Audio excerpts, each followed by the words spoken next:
വിജയമന്ത്രങ്ങൾ doctor Amanullah Vadakkangara. അവതരണം റാഫി പാറക്കാട്ടിൽ. നിങ്ങളിലേക്ക് എത്തിക്കുന്നത് സിറ്റി എക്സ്ചേഞ്ച്, ദോഹ, ഖത്തർ. അധ്യായം 447. ആത്മഹത്യ ഒന്നിനും പരിഹാരമല്ല.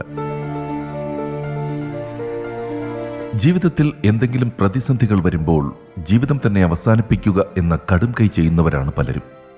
മാനസികാരോഗ്യത്തിന്റെ അഭാവവും സമ്മർദ്ദങ്ങളെ കൈകാര്യം ചെയ്യുന്നതിലുള്ള പോരായ്മകളുമാണ് ഇത്തരം ദുരന്തങ്ങൾക്ക് കാരണമാകുന്നതെന്നാണ് മനഃശാസ്ത്രം പറയുന്നത്. നമ്മുടെ ഓരോരുത്തരുടെയും സന്തോഷവും സമാധാനവും തീരുമാനിക്കുന്നത് പോലെ തന്നെ നമ്മുടെ സംഘർഷങ്ങളെ നിയന്ത്രിക്കുന്നതും നമ്മൾ തന്നെയാണ്. അതിന് ബാഹ്യമായ കാര്യങ്ങളോ കാരണങ്ങളോ വേണമെന്നില്ല. പ്രശ്നങ്ങളെ അഭിമുഖീകരിക്കുവാനും പരിഹരിക്കുവാനുമുള്ള ചങ്കൂറ്റവും തന്റേടവുമാണ് ഏറ്റവും പ്രധാനം. കഫേ കോഫിയുടെ ഉടമ വി.ജി. സിദ്ധാർത്ഥ 2019 ആത്മഹത്യ ചെയ്തു. വയനാട്ടുകാരനായ കപ്പൽ ജോയി എന്ന അറയ്ക്കൽ ജോയി ദുബായിലെ ബഹുനില കെട്ടിടത്തിന്റെ 14-ാം നിലയിൽ നിന്നും ചാടി ആത്മഹത്യ ചെയ്തത് 2020 ഏപ്രിൽ 23-നായിരുന്നു. 2 ലക്ഷം കോടി രൂപയുടെ ആസ്തിയായിരുന്നു അദ്ദേഹത്തിനെന്നാണ് റിപ്പോർട്ടുകൾ.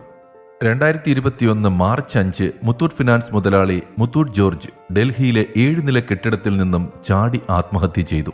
അദ്ദേഹത്തിനും കോടികളുടെ ആസ്തിയുണ്ടായിരുന്നു. 2025 മാർച്ച് 2 VPS ലേക്ക് ഷോർ ആശുപത്രിയിലെ യൂറോളജിസ്റ്റും വൃക്കമാറ്റിവയ്ക്കൽ വിഭാഗം മുൻ മേധാവിയുമായിരുന്ന ഡോക്ടർ ജോർജ് പി അബ്രഹാം ആത്മഹത്യ ചെയ്യുമ്പോഴും അദ്ദേഹം ഉയർന്ന സാമ്പത്തിക സ്ഥിതിയും സൗകര്യങ്ങളുമുള്ള ആളായിരുന്നു. ആഡംബരങ്ങളുടെയും സുഖലോലുപതയുടെയും പ്രതീകമായിരുന്ന confident group chairman doctor CJ Roy 2026 ജനുവരി 30 ബംഗളൂരുവിലെ ഓഫീസിൽ വെച്ച് ജീവനൊടുക്കിയ വിവരം ഞെട്ടലോടെയാണ് മലയാളികൾ കേട്ടത്. ഡോക്ടർ CJ ജോയിയുടെ ആത്മഹത്യ അദ്ദേഹത്തെ അറിയുന്നവരെയും അറിയാത്തവരെയും വരെ നൊമ്പരപ്പെടുത്തിയെന്നത് ജീവിതത്തിൽ അദ്ദേഹം ശീലിക്കുകയും പാലിക്കുകയും ചെയ്ത സ്വഭാവ ഗുണങ്ങൾ കൊണ്ടാകാം. ജീവിതം മുഴുവൻ ആഘോഷമാക്കിയ അദ്ദേഹത്തിന്റെ വേർപാട് സമൂഹത്തിൽ സൃഷ്ടിക്കുന്ന വേദനയുടെ ആഴം വ്യക്തമാക്കുന്നതാണ് സോഷ്യൽ മീഡിയയിൽ നിറഞ്ഞു നിൽക്കുന്ന പോസ്റ്റുകളും വീഡിയോകളും. ആത്മഹത്യ ഒന്നിനും പരിഹാരമല്ലെന്ന കാര്യം ഉറക്കെ പറയാനാണ് ഇവിടെ ശ്രമിക്കുന്നത്. കാരണം ആത്മഹത്യയിലൂടെ പ്രശ്നങ്ങൾ അവസാനിക്കുന്നില്ല, വിലപ്പെട്ട ജീവിതമാണ് അവസാനിക്കുന്നത്. ഇന്ന് കനത്ത ഇരുട്ടായി തോന്നുന്ന വേദന നാളെയുടെ വെളിച്ചത്തിൽ ചെറുതാകും.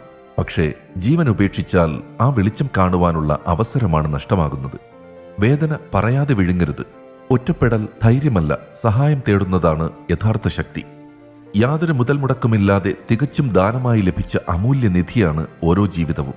അത് നഷ്ടപ്പെടുത്താനോ നശിപ്പിക്കാനോ നമുക്കാർക്കും അവകാശമില്ല.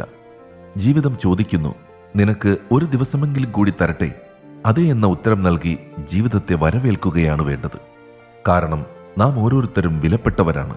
നമ്മുടെ സാന്നിധ്യം മറ്റു പലരുടെയും ജീവിതവുമായി കൂടി ബന്ധപ്പെട്ടതാണ്. പ്രശ്നങ്ങൾ മാറും, പക്ഷേ നാം പിടിച്ചു നിൽക്കാൻ പഠിക്കണം.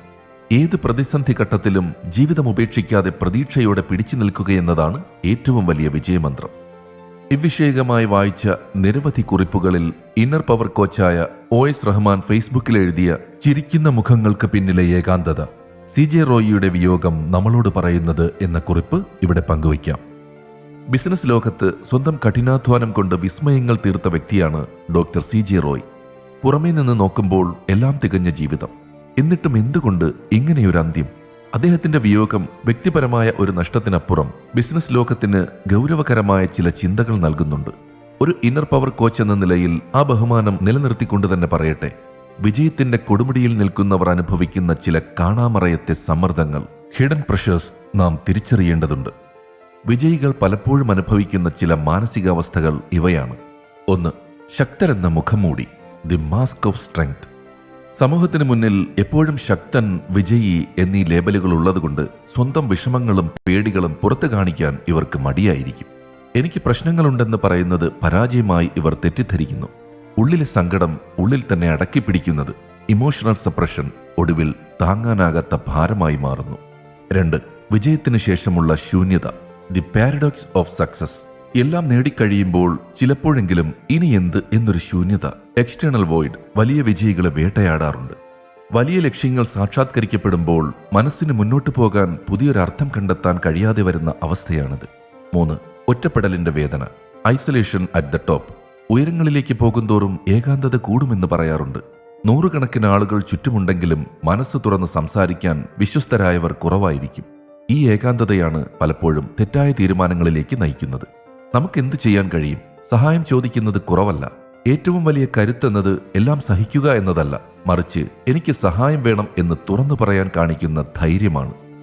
മനസ്സിനെ കേൾക്കുക, ശരീരത്തിന് വിശ്രമം നൽകുന്നത് പോലെ മനസ്സിനും ഇടവേളകൾ നൽകുക. സ്ട്രെസ്സുകൾ അടിഞ്ഞുകൂടാൻ അനുവദിക്കരുത്. തുറന്ന് സംസാരിക്കുക. നിങ്ങളെ വിധിക്കാത്ത ഒരു സുഹൃത്തോ മെന്ററോ കോച്ചോ കൂടെയുണ്ടാകട്ടെ. മൊത്തത്തിൽ വളരെ ശ്രദ്ധേയമായ ചില കാര്യങ്ങളാണ് OH റഹ്മാന്റെ കുറിപ്പ് അടിവരയിടുന്നത്. ആർക്കും വിലയില്ലെന്ന് തോന്നിയ ഭൂമികളിൽ ഭാവിയുടെ ആകാശഗോപുരങ്ങൾ മുൻകൂട്ടി കണ്ട ദൂരദർശിയായിരുന്നു CJ റോയ്. റിയൽ എസ്റ്റേറ്റ് ഒരു ഭാഗ്യക്കളിയല്ല, കാഴ്ചപ്പാടിന്റെ കളിയാണെന്ന് തെളിയിച്ച മനുഷ്യൻ. ബംഗളൂരുവിലും തിരുവനന്തപുരത്തും നടത്തിയ ഓരോ നിക്ഷേപവും ഇക്കാര്യം തെളിയിക്കുന്നതാണ്. എന്നാൽ കോടികളുടെ സാമ്രാജ്യം പടുത്തുയർത്തിയ ആ മനുഷ്യന്റെ ജീവിതം അവസാനം മലയാളികളെ ഞെട്ടിച്ച ഒരു വെടിയുണ്ടയിൽ അവസാനിച്ചു. എല്ലാം തികഞ്ഞവന്റെ ഏകാന്തത. അദ്ദേഹം പലപ്പോഴും പറഞ്ഞിട്ടുണ്ട്, ഞാനൊരു വൺമാൻ ആർമിയാണ്, എനിക്ക് സോഷ്യൽ മീഡിയ മാനേജർ പോലുമില്ല എന്ന്.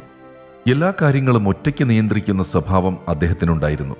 പ്രതിസന്ധികൾ വന്നപ്പോൾ അത് പങ്കുവെക്കാനോ താങ്ങാനോ വിശ്വസ്തരായ ആരും കൂടെയില്ലെന്ന തോന്നൽ അദ്ദേഹത്തിനുണ്ടായിട്ടുണ്ടാകാം. വിജയങ്ങളുടെ കൊടിമുടിയിൽ നിൽക്കുമ്പോഴും പരാജയഭീതി വരുമ്പോൾ അത് ഒറ്റയ്ക്ക് നേരിടേണ്ടി വരുന്നതിന്റെ മാനസിക സമ്മർദ്ദമാവാം വില്ലനായത്. ഒരു വലിയ ബിസിനസ് പാഠവും അതിലേറെ വലിയൊരു ജീവിത പാഠവും ബാക്കിയാക്കിയാണ് ഡോക്ടർ CJ റോയ് യാത്രയാകുന്നത്. വിജയങ്ങളും പണവും കാറുകളും നമുക്ക് സന്തോഷം തന്നേക്കാം, പക്ഷേ മനസ്സിന്റെ സമാധാനം നഷ്ടപ്പെടുന്ന ഒരു നിമിഷം മതി എല്ലാം അർത്ഥശൂന്യമാകാൻ. ജീവിതത്തിന്റെ ഏത് നിലയിലുള്ളവർക്കും വിവിധ തരത്തിലുള്ള സമ്മർദ്ദങ്ങളും സംഘർഷങ്ങളുമൊക്കെയുണ്ടാകാം. അവയെ കൈകാര്യം ചെയ്യാൻ പഠിക്കുക എന്നതാണ് ഏറ്റവും പ്രധാനം. മനസ്സ് തുറന്ന് സംസാരിക്കാൻ കഴിയുന്ന സൗഹൃദങ്ങളും ശരിയായ ദിശയിലേക്ക് നയിക്കാൻ കഴിയുന്ന മെന്റർമാരുമൊക്കെ പ്രതിസന്ധികൾ തരണം ചെയ്യാൻ സഹായകമായിരിക്കും. കോടികൾ കിലുങ്ങുന്ന ബിസിനസ് സാമ്രാജ്യങ്ങൾ, തലയുയർത്തി നിൽക്കുന്ന ആശുപത്രി സമുച്ചയങ്ങൾ, ആജ്ഞാനുവർത്തികളായ ആയിരക്കണക്കിന് ജീവനക്കാർ, പുറമേ നിന്ന് നോക്കുന്നവർക്ക് ഇവർ അപ്രാപ്യരായ ദൈവങ്ങളാണ്. പക്ഷേ ലോകം കീഴടക്കിയെന്ന് നാം കരുതുന്നവർ ഒരു മുഴം കയറിലോ പുഴയുടെ ആഴങ്ങളിലോ ജീവിതം അവസാനിപ്പിക്കുമ്പോൾ കാലം നമ്മോട് വിളിച്ചു പറയുന്ന ഒരു സത്യമുണ്ട്: മനസ്സമാധാനമില്ലാത്ത പണം വെറും ചാവുതോട്ടമാണ്. BJ സിദ്ധാർത്ഥും ജോയിയും റോയിയും ഡോക്ടർ ജോർജുമൊക്കെ അവരുടെ മേഖലകളിലെ വൻമരങ്ങളായിരുന്നു. ലക്ഷക്കണക്കിന് ആളുകൾക്ക് തണലേകിയവർ. എന്നാൽ സ്വന്തം മനസ്സിനുള്ളിൽ പെയ്ത കനൽ മഴയണയ്ക്കാൻ അവർക്ക് കഴിഞ്ഞില്ല എന്നത് നൊമ്പരപ്പെടുത്തുന്ന സത്യമാണ്. കാട്ടിലെ ഒരു മൃഗം വേട്ടയിൽ പരാജയപ്പെടുമ്പോൾ തോറ്റുകൊടുക്കാറില്ല. വിശപ്പിന്റെ കാഠിന്യത്തിലും അത് വീണ്ടും കുതിക്കുന്നു. പ്രകൃതിയിൽ ഒന്നിനും ആത്മഹത്യ എന്ന വാക്കില്ല. പരാജയങ്ങളിൽ നിന്ന് വീണ്ടും ഉയർത്തെഴുന്നേൽക്കാനുള്ള ഊർജമാണ് ജീവൻ. മരിക്കാൻ എളുപ്പമാണ്, പക്ഷേ ജീവിക്കാനാണ് ധൈര്യം വേണ്ടത്. ഒരിക്കലും തോറ്റുകൊടുക്കരുത്. നാം അനുഭവിക്കുന്ന വേദന എന്തുതന്നെയായാലും അത് തുറന്നു പറയാൻ ധൈര്യം കാണിക്കാം. ഇരുട്ട് നിറഞ്ഞ ഗുഹയിലൂടെ നടക്കുമ്പോൾ അത് അവസാനിക്കില്ലെന്ന് നമുക്ക് തോന്നാം, പക്ഷേ ഒരല്പം കൂടി മുന്നോട്ട് നടന്നാൽ വെളിച്ചത്തിന്റെ ഒരു തുരുത്ത് നമ്മെ കാത്തിരിപ്പുണ്ടാകും. ജീവിതം പണത്തിന്റെ കണക്കല്ല. നമ്മുടെ ബാങ്ക് ബാലൻസിനേക്കാൾ വിലപ്പെട്ടത് നമ്മുടെ ശ്വാസത്തിനാണ്. നാം ഒറ്റയ്ക്കല്ല. ലോകത്ത് പരിഹരിക്കാനാവാത്ത പ്രശ്നങ്ങളുമില്ല. ഒരു വാതിലടയുമ്പോൾ ദൈവം മറ്റൊരു ജനാല തുറന്നിട്ടുണ്ടാകും. നമ്മെ സ്നേഹിക്കാൻ ആളുണ്ട്. നാം പോയാൽ തീരുന്നതല്ല നമ്മുടെ കടങ്ങൾ. അത് നമ്മെ ജീവനോളം സ്നേഹിക്കുന്നവരുടെ ചുമലിലെ തീരാത്ത ഭാരമായി മാറും. ഉയരങ്ങളിൽ നിന്ന് വീഴുമ്പോഴല്ല, വീണെടുത്ത് നിന്ന് എഴുന്നേൽക്കാൻ മടിക്കുമ്പോഴാണ് മനുഷ്യൻ പരാജയപ്പെടുന്നത്. മരിക്കാൻ 1000 കാരണങ്ങളുണ്ടാകാം, പക്ഷേ ജീവിക്കാൻ ഒരൊറ്റ കാരണം മതി. ആ കാരണം നമ്മുടെ പ്രിയപ്പെട്ടവരുടെ മുഖമാവട്ടെ. തോറ്റുകൊടുക്കരുത്. നമുക്ക് ജീവിച്ചു തന്നെ ജയിക്കണമെന്ന സന്ദേശമാണ് വിജയമന്ത്രങ്ങൾ ആവർത്തിച്ച് പറയാൻ ആഗ്രഹിക്കുന്നത്. വിജയമന്ത്രങ്ങൾ സംബന്ധിച്ച നിങ്ങളുടെ വിലയേറിയ അഭിപ്രായങ്ങളും നിർദ്ദേശങ്ങളും 00974552625 എന്ന വാട്സ്ആപ്പ് നമ്പറിലോ ceomediaplus@gmail.com എന്ന ഇമെയിൽ വിലാസത്തിലോ അറിയിച്ചാൽ സന്തോഷമാകും. ഏവർക്കും ശാന്തിയും സമാധാനവും വിജയാശംസകളും നേർന്നുകൊണ്ട് ഞാൻ റാഫി പാറക്കാട്ടിൽ താൽക്കാലികമായി വിടവാങ്ങുന്നു. പുതിയൊരു എപ്പിസോഡുമായി അടുത്ത ദിവസം കേട്ടുമുട്ടാം.